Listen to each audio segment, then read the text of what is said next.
너희는 택하신 족속이요 왕 같은 제사장들이요. 오늘 하나님의 사람 시리즈 세 번째, 당신은 중보 기도자입니다 제목으로 함께 말씀 나누도록 하겠습니다. 하나님의 사람의 그 첫 번째 특징은 당신은 예배자입니다.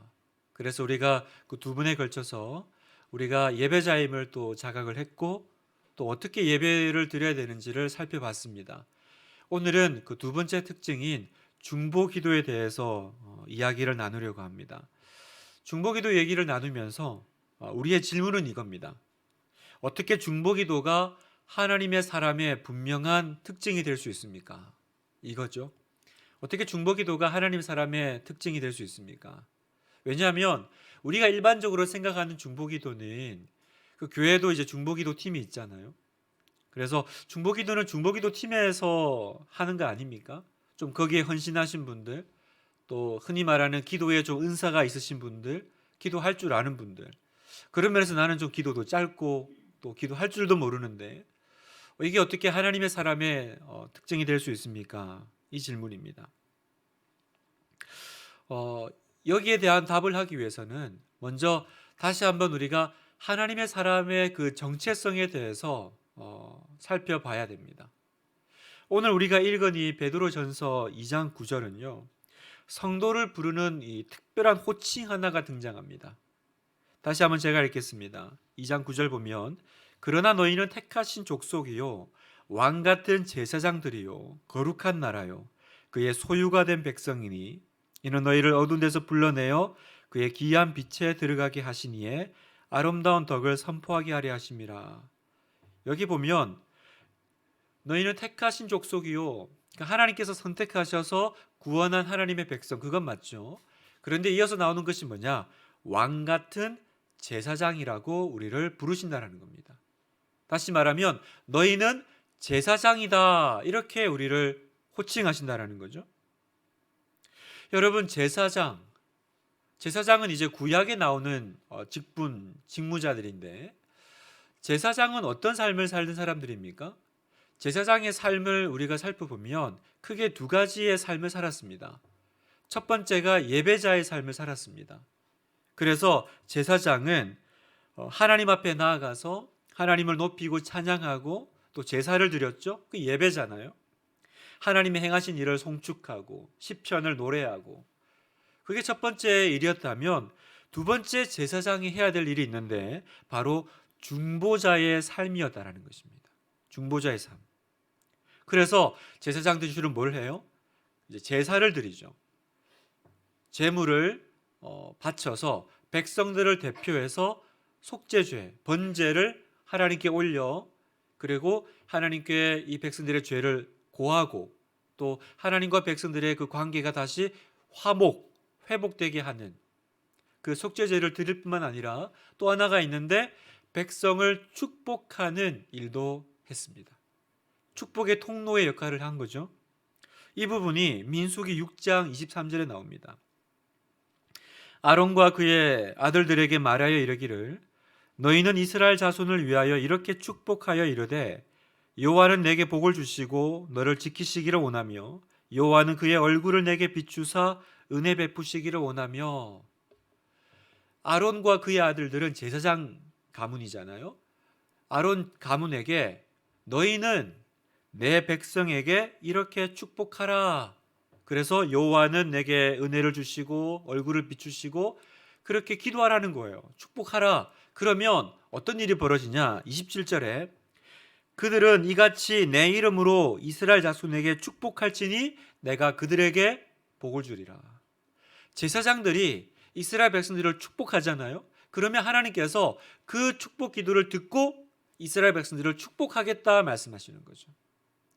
그러니까 중보자의 삶에는 죄를 이렇게 사하는, 그죠? 속죄제를 드리는 일이 있고, 또 하나가 축복자, 이스라엘 백성들을 주님의 이름으로 축복하는 일을 했다라는 것입니다. 여러분, 이게 이제 제사장들의 일인데, 우리가 알다시피 제사장은 아무나 될 수 없죠. 제사장은 반드시 레위 지파여야 되고, 또 아론의 자손 중에서 나와야 됩니다. 다른 사람은 되려고 해도 출생이 되지 않으면 할 수가 없습니다. 그런데 놀랍게도요. 오늘 우리가 읽은 이 베드로 전서에 사도 베드로가 지금 우리를 뭐라고 부르냐? 출생과 민족이 전혀 다른 우리를 향해서 너희는 왕 같은 제사장이다. 이렇게 우리를 호칭하신다라는 겁니다. 우리의 신분을, 우리의 아이덴티티를 제사장이다라고 말씀하시는 거죠. 얼마나 놀라운 일입니까? 예수 그리스도를 믿고 예수님을 믿고 예수님을 구주로 영접해서 살아가는 사람들은 어떤 삶을 산다고요? 이 신약 시대에 구약의 제사장들이 살았던 그 삶을 살아가는 사람들이다라는 거예요. 그래서 제사장 나라가 되고 제사장들이 모여 있는 나라라는 거죠. 그렇다면 우리를 제사장으로 부르셨다면 우리도 어떤 삶을 살아야 될까요? 그 제사장이 살았던 그 삶을 살아야겠죠. 그 삶이 두 가지 뭐라고 했습니까? 예배자의 삶이었고 두 번째 중보자의 삶이었다라는 겁니다. 디모데전서 2장 1절에 보니까 그러므로 내가 첫째로 고나노니 모든 사람을 위하여 간구와 기도와 도고와 감사를 하되 임금들과 높은 지위에 있는 모든 사람을 위하여 하라. 이는 우리가 모든 경건과 단정함으로 고요하고 평안한 생활을 하려 함이라. 여기 보면 내가 첫째로 고나노니 이럽니다. 첫째로 고난다라는 거는 제일 중요한 일을 하라는 거죠. 첫 번째 해야 될 일이 많은데 첫 번째 해야 될 일이 있다. 그게 뭐냐면 네 가지 기도라는 거예요. 그 네 가지가 간구, 기도, 도고, 감사라고 이제 기도의 네 종류를 말하는데 여기 우리가 잘 모르는 단어 하나가 있죠. 세 번째 나오는 도고입니다. 도고. 이 도고가 요즘 우리식으로 하면 바로 중보 기도를 뜻하는 기도입니다. 그래서 성경에 나와 있는 이 도고는 중보 기도를 말합니다. 첫째로 고나노니 사도 바울이 교회 또 디모데에게 네가 해야 될 일이 되게 많아. 성경 공부도 해야 되고 훈련도 받아야 되고 봉사도 되지만 제일 첫 번째로 해야 될 건 뭐냐? 넌 기도해야 돼. 근데 그 기도 안에 뭐가 있어요? 도고, 즉 도고는 중보기도. 중보기도는 뭐예요? 다른 사람을 위한 중보자의 삶을 살아내는 기도가 있어야 된다라는 것입니다. 여러분, 오늘날 교회가 해야 될 일이 되게 많죠. 교회가 감당해야 될 역할들이 되게 많이 있습니다. 그런데 성경에 보면 교회가 어떤 곳인지 무슨 일을 해야 되는 곳인지를 우리에게 명확하게 보여주는 성경 구절이 하나 있습니다. 그 성경 구절이 바로 이사야 56장 7절 말씀인데 우리 같이 한번 읽어볼까요? 시작. 내가 곧 그들을 나의 성산으로 인도하여 기도하는 내 집에서 그들을 기쁘게 할 것이며 그들의 번제와 희생을 나의 제단에서 기꺼이 받게 되리니 이는 내 집은 만민이 기도하는 집이라 일컬음이 될 것임이니라. 아멘. 여기 보면 기도하는 내 집, 기도하는 집이라는 이 표현이 이 말씀 안에 두 번이나 등장합니다. 하나님의 집, 성전에 대해서 하나님이 말씀하시는데 그 성전이 어떤 곳이냐라고 할 때 표현할 수 있는 것들 되게 수식어들이 되게 많겠죠. 그런데 하나님은 성전을 어떤 곳이라고 부르세요? 기도하는 내 집이라는 거예요. 기도하는 내 집. 만민이 기도하는 집. 여러분, 교회는 해야 될 일이 되게 많습니다. 감당해야 될 일이 많습니다. 그러나 교회는 성경을 가르치지만 교회는 학교는 아닙니다. 교회는 가난한 이웃을 도와야 되죠. 선한 사업을 많이 해야 됩니다. 그러나 교회는 자선단체도 아니고요. NGO도 아닙니다. 의료기관도 아닙니다. 그렇다면 교회는 어떤 곳이어야 됩니까? 오늘 이 이사야서 말씀을 보니까 교회의 첫 번째 목적이 있는데 하나님의 집의 제일 큰 목적은 내 집은 기도하는 집이라는 거예요. 그런데 조금 더 확장해서 어떤 집이요? 만민이 기도하는 집. 만민이 기도하는 집은 두 가지 의미가 있을 겁니다. 모든 사람들이 와서 기도할 수 있는 곳이어야 되고 또 두 번째, 모든 사람을 위해서 중보 기도하는 곳이어야 된다는 거죠. 만민을, 온 민족을, 열방을 붙잡고 기도하는 겁니다. 열방, 온 세상. 이 온 세상 열방을 품고 기도하는. 열방이라는 이 말이 이제 교회에서 주로 쓰는 말인데 잘 모르는 분은 또 열방을 방 10개인 줄 알고 착각하시는 분들. 열방을 주소. 왜 방을 10개나 달라 그럴까? 온 민족, 온 세계를 뜻하는 성경적인 이제 표현입니다. 만민이 기도하는 집이 바로 하나님의 집이라는 거죠. 그래서 예수님은 이 땅에 계실 때 이 성전이 하나님의 집이 이 목적을 잃어버렸을 때, 이 목적이 훼손됐을 때 불같이 화내셨어요. 여러분, 예수님이 웬만하면 화내시는 분 아니잖아요. 뭐가 예수님을 분노하게 하겠습니까? 그 인내와 그 자비가 풍성하신 분이. 그런데 예수님이 불같이 화낸 적이 한 번 있는데 언제예요? 그렇죠. 성전에 들어갔다가 예수님 입장에서는 못 볼 꼴을 본 거죠. 장사하고 막 돈을 나누고. 왜 그랬습니까? 성전의 목적, 그 기도하는 그 목적을 잃어버리고 다른 것을 하고 있을 때 주님은 분노하셨고 그 자리를 뒤엎으셨고 성전을 정화시키셨고 깨끗하게 하셨습니다. 마가복음 11장 17절. 이에 가르쳐 이르시되 기록된 바 내 집은 만민이 기도하는 집이라 칭함을 받으리라 하지 아니하였느냐. 너희는 강도의 소굴을 만들었도다 하시매. 여기서 내 집은 만민이 기도하는 집이라, 이 표현이 아까 우리가 읽었던 이사야 56장에 나왔던 그 성경 구절 말씀을 그대로 인용한 거죠. 예수님께서 웬만해서는 화내지 않는 주님께서 분노하셨고 화내신 것이 언제입니까? 하나님의 집이 그 목적을 잃어버렸을 때. 내 집은 만민이 기도하는 집이라. 그렇다면 예수님은 그 당시에 성전을 향해서만 화를 내시는 것이 아니라 오늘 나를 향해서도 동일한 말씀을 하실 수 있어요. 나를 향해서도요. 왜 그럴까요?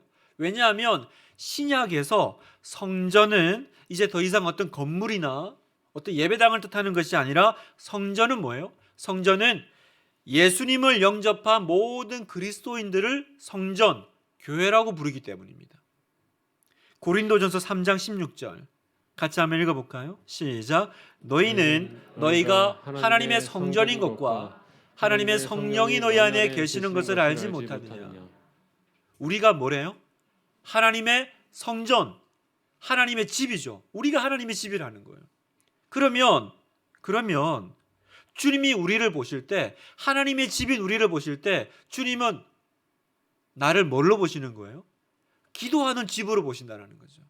만민이 기도하는 집, 만민을 위해서 기도하는 그 목적을 가진 집이 바로 우리라는 겁니다. 그런 면에서 예수님께서 그 당시에 그 성전을 향해서 불같이 화를 내셨다면 오늘 나는 그 주님의 호통으로부터 자유로울 수 있을까? 사랑하는 우리 하나교회 성도 여러분, 여러분은 만민이 기도하는 집입니까? 내가 하나님의 성전인 것은 알겠어요. 그건 너무 좋죠. 하나님이 내 안에 계신데, 그래서 나를 성전 삼으시고 성령이 내 안에 계신데 얼마나 감격스러운 일입니까? 그런데 하나님의 집은 뭐 하는 집이라고요? 기도하는 집이라는 거죠. 그걸 내가 놓쳐버린 겁니다. 오늘날 교회가 그걸 놓치는 거예요.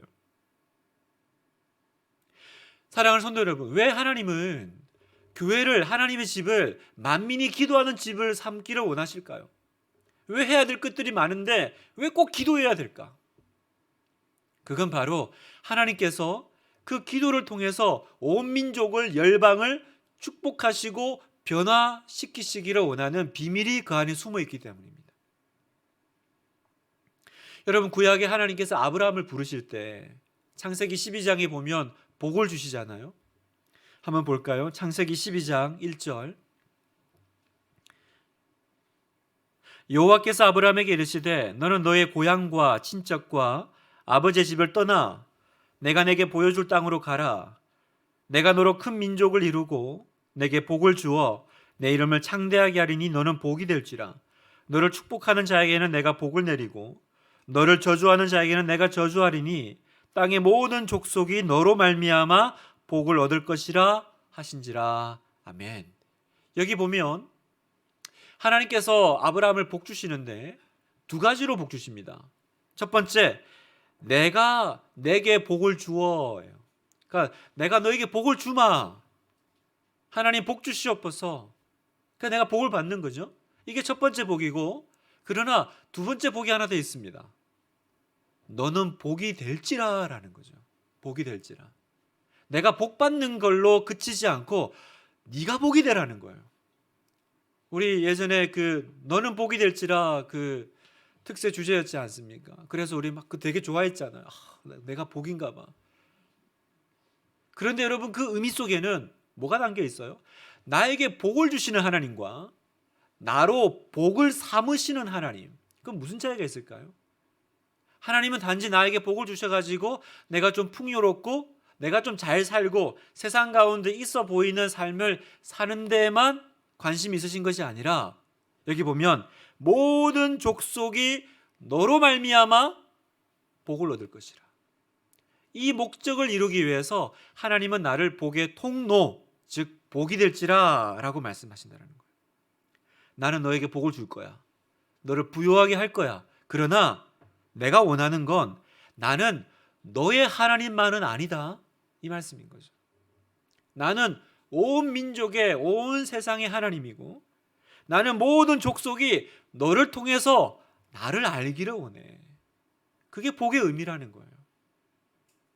그게 복의 의미라는 겁니다. 그래서 하나님께서 이스라엘을 복 주시고 아브라함을 통해서 복을 주셨던 거예요. 왜? 그 당시에 성경이 있었습니까?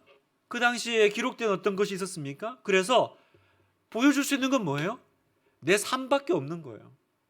복 주시는 분은 태양도 아니고 나무도 아니고 어떤 그런 것들이 아니라 누가 복 주는 거예요? 하나님께서 복 주시는 분이십니다라는 것을 아브라함의 삶을 통해서 보여주시려고. 그래서 너는 복이 될지라 한 거예요. 그냥 무턱대고 하나님 믿으면 복 받고 잘 사는 것이 아니라 목적이 뭐예요? 너를 통해서 내가 온 세상에 나를 드러낼 거야. 그게 복의 의미라는 거죠. 그런데 이스라엘 백성들이 이걸 놓치는 겁니다. 뭘 놓쳐요? 나만의 하나님이고 싶은 거죠. 나만 복 주시는 우리 하나님. 그래서 선민 사상이 나오잖아요. 나는 선택받은 민족. 점점 그 아버지의 마음을 잃어버린 거죠, 이스라엘 백성들이. 그래서 어떻게 됩니까? 결국은 하나님께서 온 민족이 나를 통해서 복받게 해야 되는데, 나는 여기 갇혀가지고 이 울타리 안에서 우리 민족 나 복 이러니까 하나님이 어떻게 해요? 온 세상에 흩어버리시잖아요. 그렇게 해서라도 내가 너희를 통해서 온 민족이 복받게 할 거야. 여러분, 이건 신약에 와서도 동일합니다. 우리가 사도행전을 살펴보고 있지만 하나님께서 예루살렘 교회를 흩으신 이유는 여기 있죠. 굳이 우리끼리 정말 그 예수님의 제자들 사도들하고 너무나도 은혜롭게 성령 충만하게 기적을 맛보면서 살고 있는데 왜 흩으세요? 내가 너희들에게 성령 충만을 주고 기적을 베풀고 은혜를 준 이유는 땅끝까지 이르러 아닙니까? 땅끝까지. 이게 같은 의미인 거예요. 창세기 12장에 너로 말미암아 온 모든 민족이 복을 얻으리라, 이것이 사도행전에 오면 예루살렘과 온 유다와 사마리아와 땅끝까지 내 증인이 되리라. 어떤 증인이요? 복 주시는 하나님. 그죠? 복음의 하나님을 만나게 하려는. 그래서 하나님의 관심과 마음은 우리끼리 모이는 것이 아니라 땅끝까지 받은 복을 나누어 주는 사람. 내가 서 있는 그 땅을 복되게 하는 사람. 다시 말하면 제사장의 삶을 사는 삶, 그리고 중보자의 삶을 사는 삶. 그 삶을 살아내는, 그것이 하나님의 목적이고, 그 삶을 살아내는 사람을 우리는 뭐라고 불러요? 하나님의 사람이다 라고 부르는 거예요. 다시 정리합니다. 중보기도가 하나님의 사람의 특징이 될 수 있습니까? 중보기도는 중보기도 팀에 들어가 있는 사람만 하는 거 아닙니까? 아닙니다. 중보기도는 이 세상에 복의 통로가 되는 사람, 이 세상을 붙잡고 하나님 앞에 나아가는 사람, 그것이 바로 하나님의 사람의 특징이라는 겁니다. 오늘 성전된 우리에게 주님께서 원하시는 목표는 분명합니다. 이제 너의 삶을 무엇을 위해 헌신하며 살아야 될지 내가 가르쳐 주마, 그렇게 말씀하시는 거예요. 그 성전에서 뭐 했어요? 장사하고 돈 바꾸고, 그죠? 히히덕거리고 얘기하고 즐겁고. 그런데 주님은 그 엎어버리셔요. 그건 뭐예요? 장사하고 무엇을 먹을까 입을까 마실까 염려하며 거기에 헌신하며 살아가는 인생이 아니라 우리의 삶은 성전의 목적에 맞는 삶. 오늘 말씀에 비추어 보면 우리의 몸을, 그죠? 우리의 인생을 기도하는 집으로 헌신하는 삶, 기도하는 집으로 나를 드리는 삶, 그것이 우리가 살아가야 될 이유요 목적이다라고 말씀하시는 겁니다. 성도 여러분, 오늘 여러분의 기도를 돌아보십시오. 오늘 나의 삶을 돌아보십시오. 나는 기도의 집입니까, 여러분? 나는 기도의 집이 되고 있습니까? 그리고 또 하나, 나의 이 기도는 내 울타리를 넘어가고 있습니까? 내 기도에는 다른 교회가 들어와 있습니까? 내 기도에는 대한민국이 들어와 있습니까? 저 옆에 일본과 중국이 들어와 있습니까? 세계가 들어와 있습니까? 열방이 들어와 있습니까? 아니면 언제나 내 울타리, 내 가정, 내 아이, 평생을 기도했지만 내 기도를 펼쳐보니 내 기도는 내 문지방을 넘어간 적이 없는 기도입니까? 기도의 집, 그 기도는 어떤 기도의 집이라고요? 만민이 기도하는 집, 만민을 위해서 기도하는 집. 하나님은 지금 우리에게 뭐라고 말씀하세요? 오늘 밤 우리에게 이 금요기도, 정말 나의 이 절박한 기도를 가지고 나왔는데, 근데 하나님은 나한테 뭐라고 하시냐면 너의 영적인 시야가 너무 좁다라고 하시는 거예요. 기도의 집은 맞는데 이 금요일 저녁에 기도하러 나왔으니까 여러분 기도의 집이시죠. 얼마나 귀하세요. 또 오늘 저녁에 왜 이렇게 많이 나오신 거예요? 너무 감사합니다. 정말 이 공간이 기도의 집이 돼가고 있습니다. 그런데 주님이 뭐라고 우리에게 도전하시냐면 기도의 시야가 너무 좁아, 영적인 시야가 너무 좁다라고 말씀하시는 거예요. 내가 너를 복주고 싶은데 그 복이 문지방을 못 넘어가고 있어. 너는 복이 될지라. 왜 복이 되라고 하세요? 내가 너를 열방의 아비로, 열방의 어미로 세우려고 복을 주려고 하는데 나는 계속 우리 집에 10개의 방을 지금 만들려고 복 달라고 하고 있는 거예요. 그래서 내 인생의 목적은 뭐예요? 방 많은 집에 사는 거, 화장실 개수가 많은 집에 사는 거. 결국 내 집을, 내가 이 땅을 떠날 때 그게 내 자랑이 돼야 되겠습니까? 오늘 밤 우리의 기도의 지경이 더 넓어지기를 원합니다. 오늘 밤 우리가 뭔가 잘 모르지만 하나님, 제가 좀 온 세상을 좀 품을 수 있는 좀 담력을 주시옵소서. 온 세상을 기도로 한번 좀 품어보기를 원합니다. 그러면 주님께서 뭐라고 그러세요? 내가 너를 통해서 세상을 축복하마. 마치 아론이 손을 들어서 이스라엘 백성들을 축복하니까 그 축복한 대로 내가 이스라엘을 복주마 하셨던 하나님께서 오늘날 이 땅에 성전된 교회가, 그죠? 또 교회된 우리가 손을 들어 내가 세상을 축복하면 하나님께서 뭐라 그러세요? 너의 손을 통해서, 너의 기도를 통해서 내가 세상을 축복하겠다라고 말씀하시는 거예요. 그래서 어떤 목사님이요, 예전에는 이렇게 가다 보면 참 작은 교회들 되게 많잖아요. 이렇게 뭐 상가에 또 이렇게 어디 뭐 안 보이는 곳에 이렇게 조그만하게 뭐 기도 처소 같은 그런 교회를 만나면 그렇게 막 혀가 차지는 거예요. 아유, 어떡하냐. 저렇게 조그만한 교회에 누가 가겠어. 아이고, 저런 뭐 허름한 곳에 진짜 목회가 어렵겠다.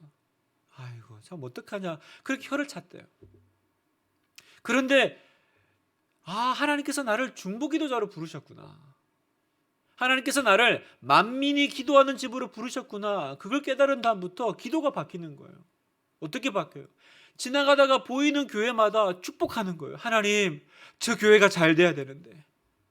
하나님, 저기서 기도하고 있는 목사님이 잘 돼야 되는데, 하나님, 이 교회도 서야 되는데, 하나님, 이 교회도 예배가 예배다워야 되는데, 하나님 복 주시옵소서. 이 교회도 복 주시옵소서. 길 가면서 예전에는 교회가 왜 이렇게 많냐, 무슨 여기는 건물에 교회가 몇 개야, 그렇게 막 탄식하고 안타까워했는데 이제는 막 기도할 게 너무 많은 거예요. 기도할 게. 혹시 여러분도 그러지 않으세요? 교회가 너무 많아요. 요새 아주 좀 망해야 돼. 그래서 좀 정리가 좀 될 필요가 있어. 여러분, 안 믿는 사람들은 그렇게 얘기해도 우리가 그렇게 얘기하면 안 되잖아요. 물론 이상한 이단교회나 진짜 뭐 이상한 교회는 사라져야 되지만, 이 중보기도자의 사명을 가지고 있는, 온 열방을 품는, 그죠? 온 세계를 품는 우리가 어떻게 그런 생각을 하면 될까요? 이제 여러분들도 지나가다가 교회 보이면 꼭 우리 교회 축복하듯이 기도하십시오. 하나님, 저기도 주님 복을 내려주시고, 하나님 저 교회도 잘 되게 해주시고, 저기서 드려지는 예배도 주님 받아주시고. 제가 부끄러운 고백을 하자면, 제가 이렇게 가끔 그 기독교 방송을 봐요. 이렇게 보면 참 훌륭한 목사님들도 많이 나오지만 제 기준에 이렇게 마음이 이렇게 좀 답답한 분들이 나와요. 그래서 설교를 이렇게 듣고 있으면 왜 저러실까? 왜 저러실까? 막 예전엔 되게 뭐라 그럴까? 좀 미안한 말이지만 제 안에 좀 조롱이 있었어요. 아유, 저것도 설교라고 이러면서 진짜 제가 쥐뿔도 없으면서 이렇게 뭔가 판단하고 비판하는, 제가 이 말씀을 준비하면서 크게 회개했습니다. 결국 그분들도 누군가에게는 목자고 어떤 교회 목사님이고, 그죠? 그 교회를 하나님 앞에 그 목회하고 있는 분인데 내가 뭐라고 내 수준에 내 기대에 어긋난다고 거기에 대해서 뭐 설교니 아니니 어떻게 해야 돼요, 여러분? 하나님, 저 목사님도 축복해 주시고, 하나님 저분을 통해서 영광 받아 주시고, 하나님 저 목사님의 설교를 통해서 누군가는 구원받게 해주시고, 우리가 그렇게 바뀌는 거예요. 우리는 열방의 축복자로, 세상의 중보기도자로 바뀌어 나가는 겁니다. 얼마나 그 복된 인생이겠어요. 여러분, 그런 우리를 보실 때 하나님께서 우리를 얼마나 기뻐하실까요? 항상 혀를 차고 비판하고 그랬던 우리의 입술에서 이제는 보이는 사람마다 다 축복하고 그 지경이 넓혀 나가니까 하나님께서 얼마나 우리의 지경에 또 많은 복들을 허락하실까. 제가 이 성경을 보니까 이 중보기도자가 얼마나 중요한지 드러나는 이 선명한 예가 하나 있습니다. 그게 뭐냐면 먼저는 출애굽기 32장인데요. 출애굽기 32장에 보면 이스라엘 백성들이요, 하나님께 벌 받아도 그냥 마땅한 너무너무 끔찍한 범죄를 하나 저지르는 장면이 나오는데, 그 장면이 뭐냐? 출애굽기 32장 4절. 아론이 그들의 손에서 금고리를 받아 부어서 조각칼로 새겨 송아지 형상을 만드니 그들이 말하되 이스라엘아, 이는 너희를 애굽 땅에서 인도하여 낸 너희의 신이로다 하는지라. 어떤 장면인지 아시겠죠? 금송아지 사건입니다. 실컷 이집트에서 구원했더니 잠깐 모세가 안 보이는 사이에 뭐예요? 금붙이 모아가지고 송아지 만들어 놓고 뭐라 그럽니까? 이게 너희를 애굽 땅에서 인도해낸 너희의 신이야. 끝났죠, 여러분? 뭐 이런 범죄를 저지르면 멸망당해도 마땅하잖아요. 그런데 32장 14절에 보면 하나님의 용서를 받아요. 14절, 여호와께서 뜻을 돌이키사 말씀하신 화를 그 백성에게 내리지 아니하시느냐. 너무나도 끔찍한 일을 저질렀는데 뭐 그냥 그것도 아니고 금송아지를 만들어 놓고 그걸 신이라고 하나님이라고 섬기는데 용서를 받아요. 도대체 무슨 일이 일어났을까? 11절, 모세가 그의 하나님께 구하여 이르되 여호와여, 어찌하여 그 큰 권능과 강한 손으로 애굽 땅에서 인도하여 내신 주의 백성에게 진노하시나이까.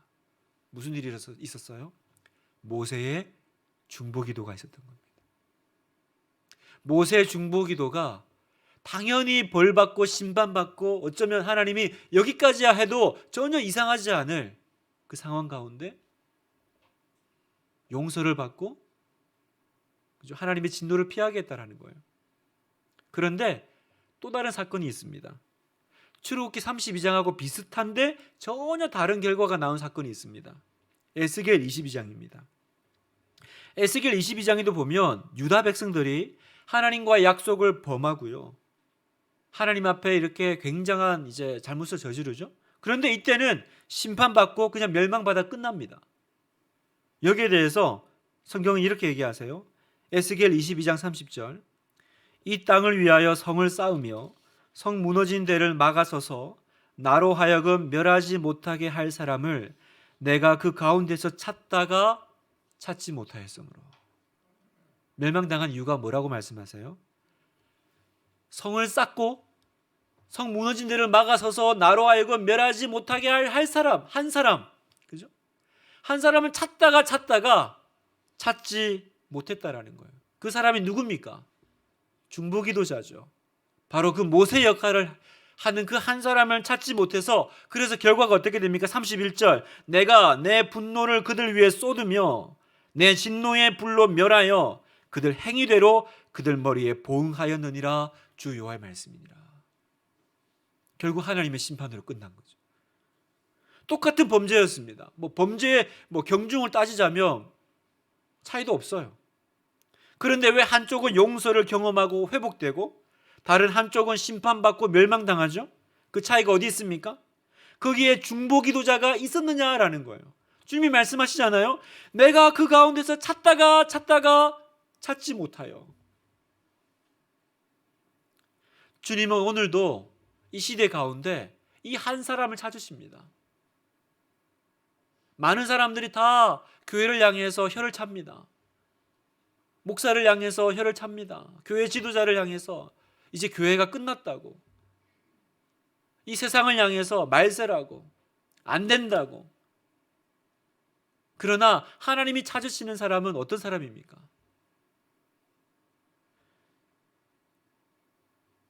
그 가운데 서서 멸하지 못하게 할 사람, 성 무너진 데를 막아 서서 성을 쌓아 올리는 한 사람. 그래서 이사야 59장 15절에 여호와께서 이를 살피시고 그 정의가 없는 것을 기뻐하지 아니하시고 사람이 없음을 보시며 중재자가 없음을 이상히 여기셨으므로. 이런 상황인데 왜 중보기도자가 없냐? 그걸 주님께서 이상하게 여기신다는 거예요. 여러분, 오늘 주님께서 우리에게 주시는 메시지는 분명하죠? 오늘 이 말씀 가운데 하나님의 마음은 분명하죠? 어떤 마음입니까?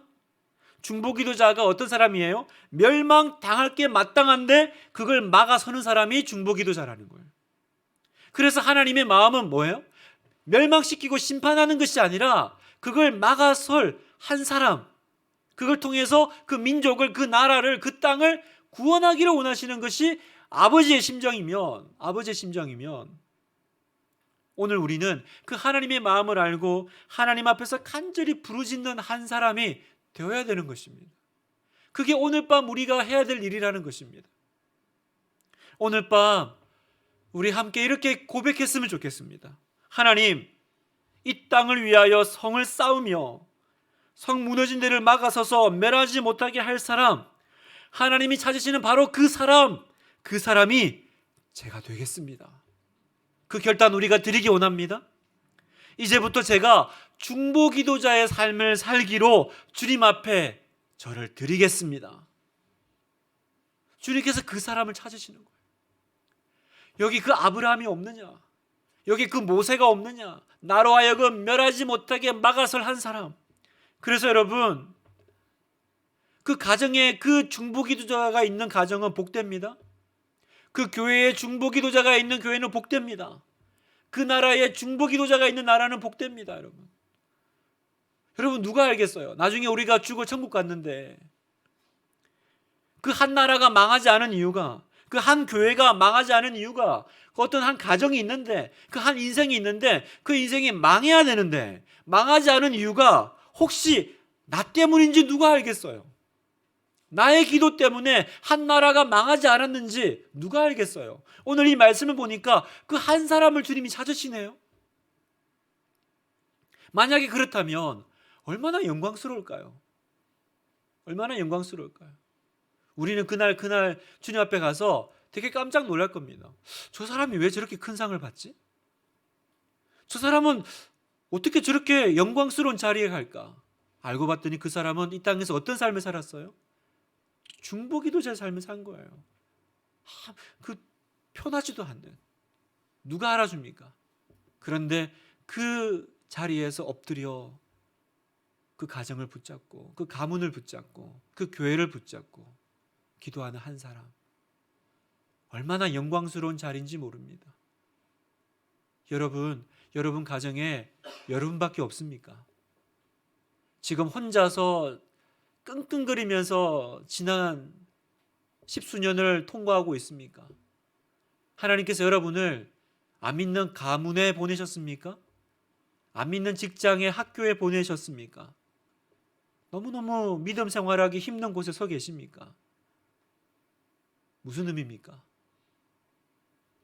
나로 하여금 멸하지 못하게 할 한 사람으로 여러분을 그곳에 세우신 주님의 뜻인 줄 믿습니다. 여러분 믿으십니까? 그 무너진 성벽을 일으켜 세우는 사람. 그래서 오늘 이 금요 기도회는요, 중보 기도자의 밤입니다. 오늘 밤 우리가 여기서 세상을 품고요. 우리는 오늘 밤 지도를 바꿀 겁니다. 그럴 수 있습니다, 여러분. 지금도 전쟁에, 지금도 이 나라가 너무나도 힘들고 또 우리가 알지 못하는 여러 가지 일들이 있지만 하나님께서 오늘 밤 여러분의 기도를 듣고 여러분의 가정의 지도를 바꾸실지 누가 합니까? 이 나라의 지도를 바꾸실지 누가 합니까? 망할 성인데 그 성벽을 내가 쌓아 올렸기 때문에 그 성이 보존될 줄 누가 합니까? 오늘 밤이 그 밤인 거예요.